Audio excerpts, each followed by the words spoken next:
Thoinu ngakna haima kai mawa kusena no sibu inaw laisrambi thaba su ngakna khumjai khangde ichema chakhanbi ma yauri kok mawa se changsilaga konsin kai dogye sibo adum mana ngamla dosida adunine aikhoina takriba mayam duga kariso hizadra malene yengu se aikhoi pari bisak ase henman lene matinga pangsit taka su sejin biri se hoi chema taptana isabina phukibado handene mase tombi ase amuk takpiba haiduni kadi yomina khredana kande thaba lauhei thoinu na kanararoi khanduna tumin parigi sangai nungda changsinki parigi phamjau kado mapandagi thong puna pansili tas kamdawi takbi khiba mayamdo tombina tawjarasani aduda khoi pari pisakna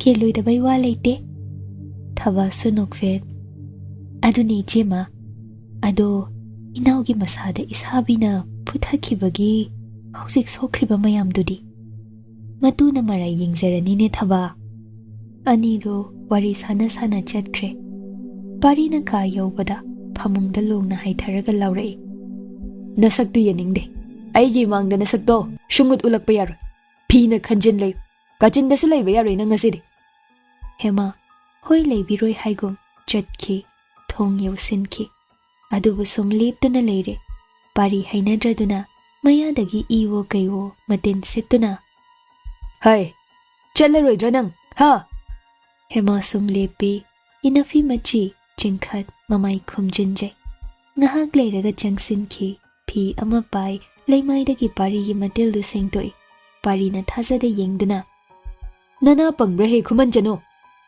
hema khumde chathokiduna amotpa phiduma makhutna chena paisinja pari da so amukhana yengkhatlakta lepki thongjin mayada amu pari sauna phamungdagi kumtha turoi ngamloi lai hema ki na hando imasado thongdo baklauna nami adubu mapandagi lonsin khre khangi pari phizina lotsilibi mamai duromda falap yenglei nangne inchinduna itaima anina thongsin lonsin hanba natra khumde lotlu namaido aina hene yeningde nangse aina sunglo lowshilloiko nangi ning themduda tamge su tamjo aibu sanglingbada sinage hairsu kidene nangdi aina sungya yadrabani hema prap chatke kachilwaida oina leptuna lei mataudu use thawoidaba sum malabani kaidawi nupi nangbo nupa asi sauri wahai amatadi hai themluna pari sauna phamungdagi mon phaijup aphangba paiduna lak tuna hekta langthoi chakmankhre ahenba ama ma pamde kalakpa ama leite naha oina ingau leithokpa hainabani amuksu asuk kuibasi pakhang sari oirubade khoidajabi amatta subnatagi amatangda magi thamoi shinage angom sida mabema oihange ningjaramba mikupta thugai khiba hojiksu matam leiri khuman chanu sinamduna mapamda chathan khiba ngamdraba ma angom piba natteko hema kiribani uthokpaduda ngamdabani subchinduna mana hek leijaba kachilduda lepi pari sauna phamungduda makhong bagna bag kayarakno kausinki khana chainabagum makhol sing ado thoinu thaba hoidusu changlaktre matai manaw wani Lanchenba na yauruba yaroi haina thengkibana lakhidre nakna leramba manai ama angam tongi sangai romda makhol mawa yamna tarakpadagi chensile thong mapanda lolamba punado hangdoklami ka manung romda tumina muk leikhibaduda manaidu chetkre hek changsin badi ngamlamdraduna amuksu khuman chanu tumando loshenba ngamloi haina mabungona phubi cheibiba tawridra nungai tene sisa aman bisi marai bakti phadrene ko pari sauna phamung machida famduna le hema kirup phamang landuna chetki ngang cheirabasu manada haptabi he khuman chanu nang yengudana khalli chetkibidu una sauriba aduna masaktadi sungyengde tukachai tasengna hema thongnamduna yengloi hangdoklamle tapna thokki ikan kanada amuk maru lukna phirup khumja changlai khudeng macha amada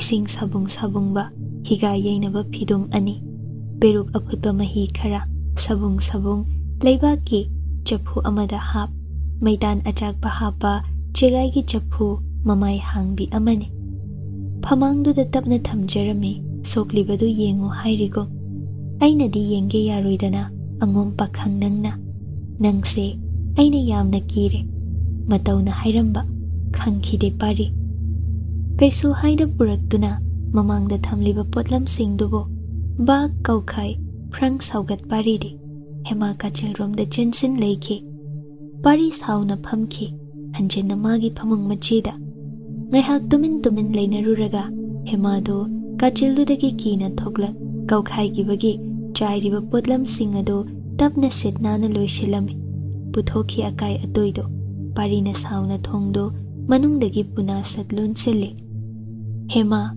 sangai phonga manakta lakcha hanjena peruk mahi phutli manai ama kaude Lanchenba na yaroi pari ki seba matuna tawhanni ya thangduna kanasu lakhidre mai thagatli maidan lawi ising sahali hanaga chap manaba puduna lakchai adubu thongnam lubada lonselamle hema purakliba singdo leimai thakta shum thame hangto osu haide sauranu su themde haibaduni ma mi themba haide thaina masabi ning thembuso amukta themlakhidre sumlepi thongdu hangla arui su khangle adubu asokpadudi yamna sathi khrabani hidak haptrabadi henjin khini angam ton adu karam tawni aidi ising peruk mahi ingthakre maidan ud onkre hanjina chatluduna ising amuk sahalui loina amuk makoktagi laglare handakna thongduda kok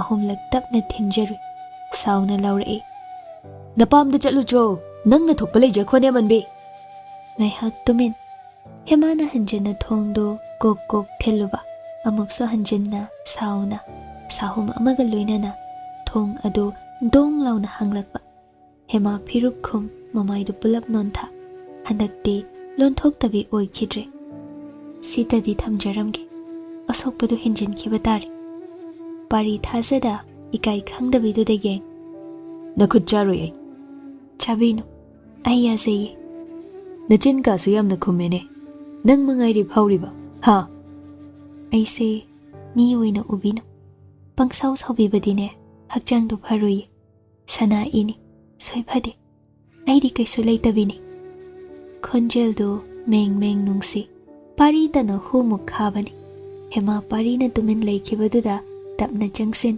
purakliba singdo phamangda hanagi maphamda tapna thamjarami kaisu haida thoki thonglon sinjaro hairam ligom sum chatki phunga manakta ngek phamthai makhuru ani tasin phamtha khadang du khuru da sau kachil du diyam na su ingi tombasu yadi phunga manak sina phariyam sitani khankhiba mai tapli thai chakliba mairi du de yengja sana konungna phajinbi mulhaurabi magi thagoibo ningsingba haurai nakhut charoi di charoi khankhiba hongde pari adubu mayambungna phutharambadu phanana rakle kuiraga jaina su sum khangba waselagle thamjaramba phidum ama tap paikhat mabuk ningdana angum aigi irangakni ngasi khakni nakhutna sokpa potlam sijinabigadabsu higa matom tayai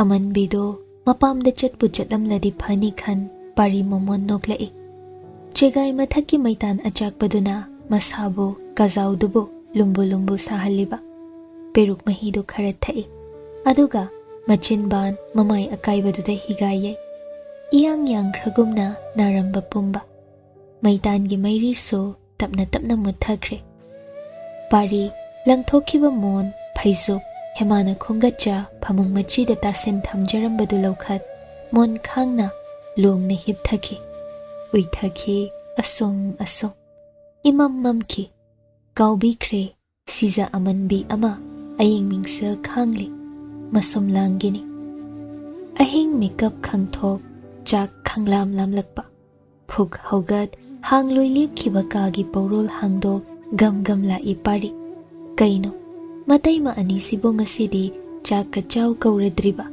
Mayambong na thingkrabra khanduna. Magi sangai gi chakhom machadu romda hana changluba. Ugi phan macha amada phamja makhud anina makhuru tasin khuruda konsenja uiri uiri leirami amanbido.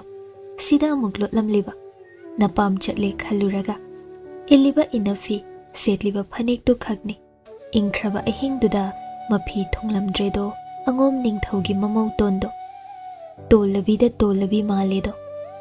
Khangning singai amanbidu so luk haramloi. Darkar tadena ithau natti. Napamda chazaru. Chaphu uyan hangduna yengle hema makeup thogle. Mamai lei thoktuna tapna hogalai tapna hangajare. Chakluk semjaram labani. Asomda thamjari. Nakhut charoi haibikre. Aingonda waga pangai hainunena. Taningdina kholdu pau. Hema tumin laikre. Phambasu phamde. Pari kona thangda charoida makhut khanduna karomda changkhige tawki. Mabuk achawbado gorong hek khongale. Chakhum thongsin yaudringaida. Ikaiba chopa nangledana. Hema kaiso hairamde. Tapna hogalak chakhumdagi thoki. Kadomda chatki khangde. Pari phanadum phare khan. Chakluk khaklambado makhum hangdok haureng khai loina chathoi. Loishinbado ngamdraduna khazikti lemhaure. Makhut hamdok nungaina tumluragena lai. Adubu ikui hoba natte. Hanjinna ising kharata thakige khanduna amuk lakhiba. Khanglaw lawi ahingni kauthokladuna. Urubada thazadraduna. Kaya ngamliba. He amanbi. Ai gerim khaka chajabasai. Madugi ayaba aina pikide. Nangse lawshiloi shunglo. Hema pari gi arimba chakto chaduna leirambani. Kuireda mapuruibana loshin bidabagi numidang asi chara helakba. Ma sumini aram khawrang poi. Charamba lepe.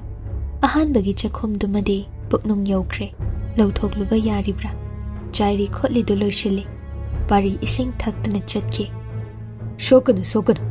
Nangne. Aigi chaklukha. Tukajay hebigre.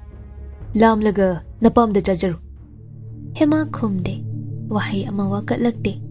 Sinida ko punsi. Wai tay thoklaga phunga manakta hana gumlay matomta. Ningsinglui. Thagoy. Aidi wareda. Nangdi kamdori bagene. Ui thaki.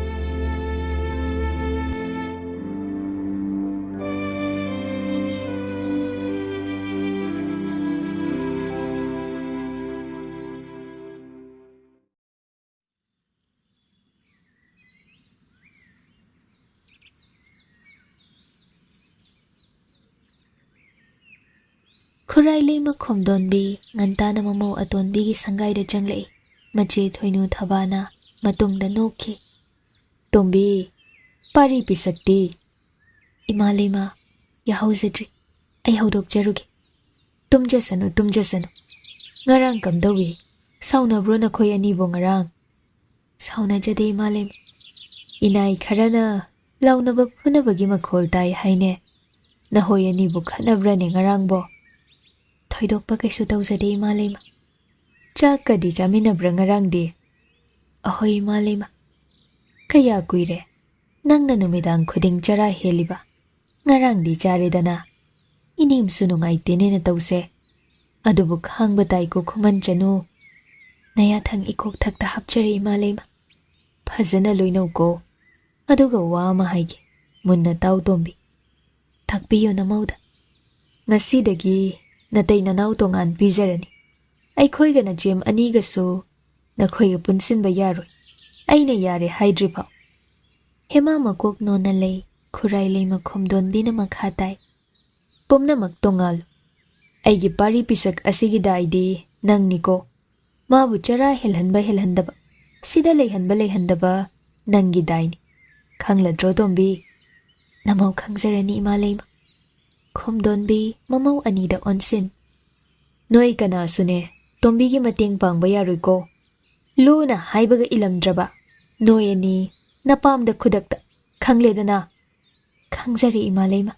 Yathangadumak. Khomdonbi na silibado hemaga pariga naksina zanabani. Asumna aniduta sumleminarabadi Hemabu machana lausilu yadribado lausinkhini. Macha parido thamoi amadi palidana sangadi oidedana. Khomdonbi hemabu yenglam thoki. Mamau aniduna hemabu yeng. Ngarang aikhoi pari pisakna phubrane nangbu tombi. Phude dai chema. Phai phai. Tongan jazaro. Nanai supiroi thamloi haisidadi. Nangna loina ngamnaba hotnajaba tabani. Nawa phattabase warani ko tombi. Thabanasu hairei. Aikhoisu nating pangba yaroidori. Nangna ngamnaba silu ko tombi. Phagani chimton. Anidu thoki. Hemangek phamthai. Wadaurida angom asidi. Mibu otlida khuding makna. Hankhifam chatkifam amata oirasu leizaramladi phadawniko. Thagoiduta leizaramladi kadaida noma chatkhini. Adubu kadaida. Matomtani. Thongal wang manata karisu khangzade madi. Angom asida ma leiningdre. Pari ya hau thenglengkhai haugatchai. Sangai thongsangba ani thami mapabong ningthona. Mabu mayumdagi hendok handanaba senahali. Nanthokpa yaroidawrina. Amadusu moli moli angam tanja khuman mapamda halu yadeni. Manung achauba changba phau manai aniduna manakta laptak senaduna leikhre parido. Ludawrida madi. Hera singnaba yadaba aini. Ipa oiro ipu oiro noinadi ngamhalloiko. Ikhut chabi nupi amagidamak mapu oigeko. Tuman asi laushiloi shunglo. Pari masa sengdokpa loire ising asaba hemana lumjaduna thamjarami. Maduna irumai thazai hanagum ma kazauda ma leitringai higa yainaba hidak langthak manamasing kharaso phutoklaga mahi sumdoklaga amanbiduna thamjarami. Higa muksu hanjina yejai. Naba chaina phana phare parido. Ayuki jakchamangi chana thaknaba sem saduna thamjarami amanbiduna. Pari chathoi upai leite. Hainadrabasu chara henbadi yadabanina makhut chaba tarido. Pari masa sonthanba yade. Ayukte mapuroibagi nirmal khundrabasu taloi oibisingna sembiba mapuda kachaduna prasadi phangne. Hema ayuk khudingi adum chak khara chajaba phangi. Numidang sima mapuroiba leibisingdi mapuroibagi nirmal khunbani. Madi kuire nungdang chara helakliba. Pari yumda sum leire. Nong nini dagi hapta mayado. Hema haina singna pari da thengdanaba hotnajai. Seba, luksemba, atay sing. Pari na kada leiringai thabak loishinduna hek thamjarambani. Sangaidu chawi. Machi amada hekta lotuna leizai hema. Pari pukri achauba romda nga chaba yengke. Kabuk aphaba khara paike. Numit yungba adwai. Angom konung ichik chikre. Miwa misa takhidre. Leima khumdon bina mamang machagi matau tumin yenglibani. Khana jainaba takhidabada phare khara yana jaramale khali. Hema imung wairam loishinjai pari hanjilakdringai. Pari gi phamjau kazaudu hana wai sitoklaga wai teithokjai. Santhi lengoi haptuna irang langi. Pari lakpagi samel phangbada kama chamda jangsinduna adumak lotkhi. Pari taru leiramba magi kado hainadabi amanbiduna sengliba oirini. Otke wahange kayam kuina mana tumin leibangamgani. Mapamda chalhankige. Magi ningthemgi manaktuda chenge su chenjakesanu darkar tade. Ayuki chaksa matamda pari chakhumromda changloi. Chaklu phajana semlame. Ngasidi mana pamjaba rau ayaiba thongbadumane. Pengba ayaibadune ironba amane. Hai thongba masu yauramli. Mana masing khara kotninglei. Manai su pidrabanina makhutna ingkholdagi hekta hekjarurage khanduna fuk haugalakbani. Urui phajana chamthoklaba tenowanbe hawai maton kobi phul machet sing soidoklaga thamlibado chakluk manak aduda. Kaya maram muklibi khuman chanu khankhide pari loina chathoi. Hema pari na chatkhre khanglakanda laktuna chak khara chajai. Chairi khotli singdu loishilaga kari tawni tawfam khangda phi amotpa khra su sudokjai. Machim anina mataudu uribani. Angom ningthau leima anina mamau nupi asina minai nubigum leliba punsido nungaibadi natte kanasu adubu warakpatai Paribu hema sizinaduna. Pari nungdang wairam thoglai ngahau santhong mayada. Lengbi kibaya deko ibungo ngamton. Hek chatbi kibada nanai aikhoidi sajai phangli doi ningthogi. Chaloi. Thongsangba singdugi manakta wari watai tauduna le. Pari naitom taredo mapabung nasu kaubidre. Mama nasu hana yengbidre mayamba nasu sauri. Pari aduk thuna masak machu onkraba magi punsido nungai pham khangdredo taina pham su hemani. Matai mathoinu thoklaktuna kari mathel chaya tonba Nga thongba chajai taimal. hau brado Haw khre amna. aikhoidi ensang mathel kun chai hanago. Nanaudi ahum mari khakni. Yamna thongo hayune nanai nubida. Haige taimal. Yengoi pari pisak numidang di chak chaminadroi khoi tombiga. Jaminai. Phaine nangne phatmande ko pari pisak maugi singda chalabi nupi aikhoidi ipuroibagi makha yamna pol.